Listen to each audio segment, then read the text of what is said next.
മുത്തുമണി, നമ്മൾ ഇന്ന് ബീഫ് ബിരിയാണി ഉണ്ടാക്കാൻ വേണ്ടി പോവാട്ടോ. അപ്പൊ അതിനായിട്ട് ബീഫ് നന്നായിട്ട് കഴുകി കുക്കറിലൊക്കെ ഇട്ടിട്ടുണ്ട്. ഇനി ഇതിലേക്ക് വേണ്ടത് കുറച്ച് കുരുമുളക് പൊടി, ആവശ്യത്തിന് ഉപ്പ്, കുറച്ച് മല്ലിപ്പൊടി, കുറച്ച് ബിരിയാണി മസാല. അതിനു മുന്നേ എൻ്റെ വീഡിയോ ആദ്യമായിട്ടാണ് കാണുന്നവരെന്നുണ്ടെങ്കിൽ ഒന്ന് ചാനൽ സബ്സ്ക്രൈബ് ചെയ്യുക, സപ്പോർട്ട് ചെയ്യുക. ഇനി ഇതിലേക്ക് കുറച്ച് മഞ്ഞൾപ്പൊടി ഇട്ട് കൊടുക്കാം. ഇനി ഇതിലേക്ക് കുറച്ച് ആവശ്യത്തിനുള്ള നമ്മുടെ കട്ടത്തൈരുണ്ടല്ലോ അത് ചേർത്ത് കൊടുക്കാം. ഇനി ഇതിലേക്ക് ആവശ്യത്തിന് കുറച്ച് ചെറുനാരങ്ങ പിഴിഞ്ഞൊഴിച്ചത് അരിപ്പയിൽ അല്ലെങ്കിൽ കുരു കളഞ്ഞിട്ടാലും മതി, അത് ഒഴിച്ചു കൊടുക്കാം കേട്ടോ. ഇനി നമ്മുടെ കൈ കൊണ്ട് ഇതേപോലെ നന്നായിട്ട് കുഴച്ചെടുക്കാം കേട്ടോ. എല്ലാ ഭാഗത്തേക്കും ഉപ്പും പുളിയൊക്കെ പിടിക്കുന്ന വിധത്തിൽ നന്നായിട്ട് കുഴച്ചെടുക്കണം. ഇനി നമുക്ക് വേണ്ടത് അതിലേക്ക് കുറച്ച് വെള്ളം ഒഴിച്ചു കൊടുക്കാം. അധികം ആവാതെ സൂക്ഷിക്കണം കേട്ടോ, കുറച്ച് വെള്ളം മതി. ഇനി അതിൻ്റെ കൂടെ കുറച്ച് ഓയിലും കൂടെ ഒഴിക്കുന്നുണ്ട്. ഇനി ഇതിലേക്ക് വേറൊന്നും ചേർക്കാനില്ല കേട്ടോ. ഇനി നമുക്കത് അടുപ്പത്തേക്ക് വെച്ചിട്ട് ഫ്ലെയിം ഓൺ ചെയ്യാം. ഇനി കുക്കർ അടച്ച് വെച്ചിട്ട് നമുക്ക് ബീഫ് വേവിച്ചെടുക്കണം കേട്ടോ. ആ ഒരു സമയത്ത് വേറൊരു പാൻ എടുക്കുക, അതിലേക്ക് കുറച്ച് ഓയിൽ ഒഴിച്ച് കൊടുക്കാം കേട്ടോ. അതിൻ്റെ ഇടയിൽ നമ്മളിതാ അടുപ്പത്ത് ചോറിനുള്ള വെള്ളം ഇട്ടിട്ടുണ്ട് കണ്ടോ. അങ്ങനെ നമ്മൾ നേരത്തെ ഒരു പാനിൽ എണ്ണ ഒഴിച്ചിട്ടുണ്ടായിരുന്നല്ലോ. അപ്പോൾ അതിലേക്ക് നമ്മൾ കുഞ്ഞു കഷ്ണങ്ങളായിട്ട് അരിഞ്ഞെടുത്ത സവാള ഉണ്ടല്ലോ, അത് അതിലേക്ക് ഇട്ട് കൊടുക്കാം. നമ്മൾ പിന്നെ ഉപ്പില്ലാത്ത ഒരു കളിയില്ല ഗൈസ്. അങ്ങനെ കുറച്ച് ഉപ്പ് ഇട്ട് കൊടുക്കാം.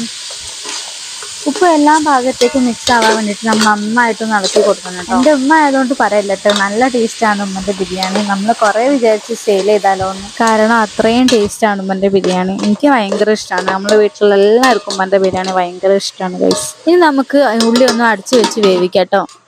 കുറച്ച് കഴിഞ്ഞ് തുറന്ന് നോക്കിയപ്പോൾ നമ്മുടെ ഉള്ളിയൊക്കെ വാടി വന്നിട്ടുണ്ട്. ഇനി ഇതിലേക്ക് ചെറുതായിട്ട് അരിഞ്ഞ തക്കാളി, പിന്നെ ഇഞ്ചിയും വെളുത്തുള്ളിയും പേസ്റ്റ്, പിന്നെ പച്ചമുളക് ചെറുതായിട്ട് അരിഞ്ഞത്, ഇതെല്ലാം കൂടി നമുക്ക് അതിലേക്ക് ഇട്ട് കൊടുക്കണം.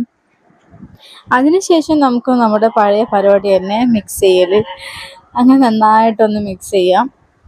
ഇത് ഉണ്ടാക്കി നോക്കണം എന്നുള്ളവർക്ക് എന്തായാലും ഒന്ന് ട്രൈ ചെയ്ത് നോക്കാം കേട്ടോ. അപ്പോൾ നല്ല അടിപൊളി ടേസ്റ്റാണ്. ഞാൻ പറഞ്ഞല്ലോ, എൻ്റെ ഉമ്മൻ്റെ ബിരിയാണി നല്ല ടേസ്റ്റാണ്.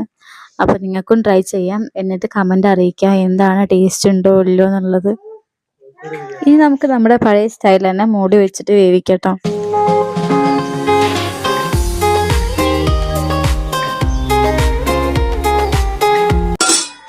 ആ ഒരു ഗ്യാപ്പിൽ നമ്മളൊരു സാധനം മറന്നു പോയിട്ട് ഇടാൻ, കറിവേപ്പിൻ്റെ ഇലയും പിന്നെ മല്ലിയിലയും പുതിനയും ഇടാൻ മറന്നുപോയി. അപ്പോൾ ഇത് മൂന്നും കൂടി ചെറുതായിട്ട് അരിഞ്ഞ് അതിലേക്ക് ഇടുകയാണ് കേട്ടോ.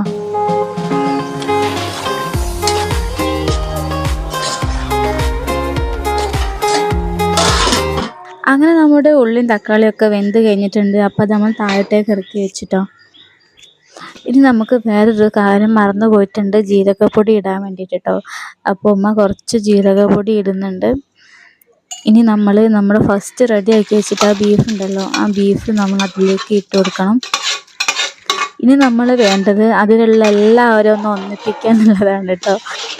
അതിനായിട്ട് നമ്മൾ വീണ്ടും പഴയ സ്റ്റൈൽ ഇറക്കിയിട്ടുണ്ട്. നന്നായിട്ട് മിക്സ് ചെയ്യാം. ഈ സമയത്തുണ്ടല്ലോ, നിങ്ങൾക്ക് ഇതിൽ ഉപ്പോ പുളിയോ എന്തെങ്കിലും കുറവുണ്ടെങ്കിൽ അത് നോക്കിയിട്ട് നിങ്ങൾക്ക് ഇപ്പം ചേർത്ത് കൊടുക്കാവുന്നതാണ്. അപ്പം നമ്മൾ നോക്കിയിട്ട് കുറച്ച് ഉപ്പിൻ്റെ കുറവുണ്ടായിരുന്നു കേട്ടോ. അപ്പം നമ്മൾ കുറച്ച് ഉപ്പിട്ട് കൊടുത്ത്. എനിക്കൊരു കാര്യം പറയാൻ മറന്നു കേട്ടോ, നമ്മൾ വെള്ളത്തിലേക്ക് കറാമ്പട്ട, ഏലക്ക, പട്ട അതൊക്കെ അതിലേക്ക് ഇട്ട് കൊടുക്കണം. കുറച്ച് ഉപ്പിടണം. നമ്മൾ കല്ലുപ്പാട്ടോ ഇട്ടത്. ഇനി നമ്മൾ കഴുകി വെച്ച അരി ഉണ്ടല്ലോ, അത് അതിലേക്ക് ഇട്ട് കൊടുക്കാം. അരി ഇട്ടതിന് ശേഷം ജസ്റ്റ് ഒന്ന് ഇളക്കി കൊടുക്കട്ടോ.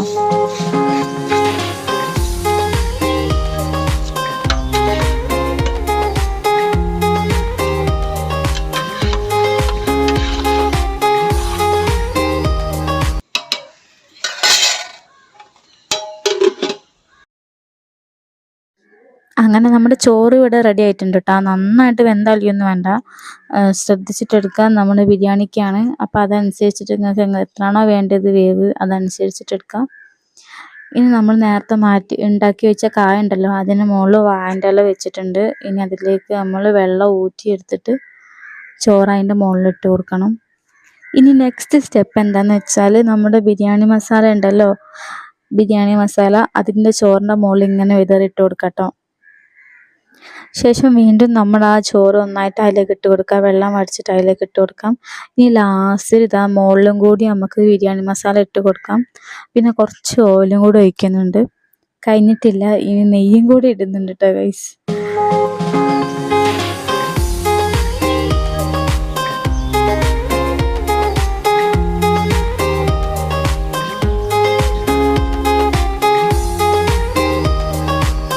ഇനി നമ്മൾ അത് അടച്ചു വെച്ചിട്ട് നമ്മൾ അടുപ്പത്തേക്ക് വെക്കട്ടെ. അടുപ്പത്ത് ദാ ചിരട്ടൊക്കെ വെച്ചിട്ടുണ്ട്. ഇനി അത് അതിൻ്റെ മുകളിൽ കയറ്റിയിട്ട് എന്തെങ്കിലും വെയിറ്റ് ഉള്ള സാധനം അതിൻ്റെ മുകളിൽ വെക്കണം കേട്ടോ.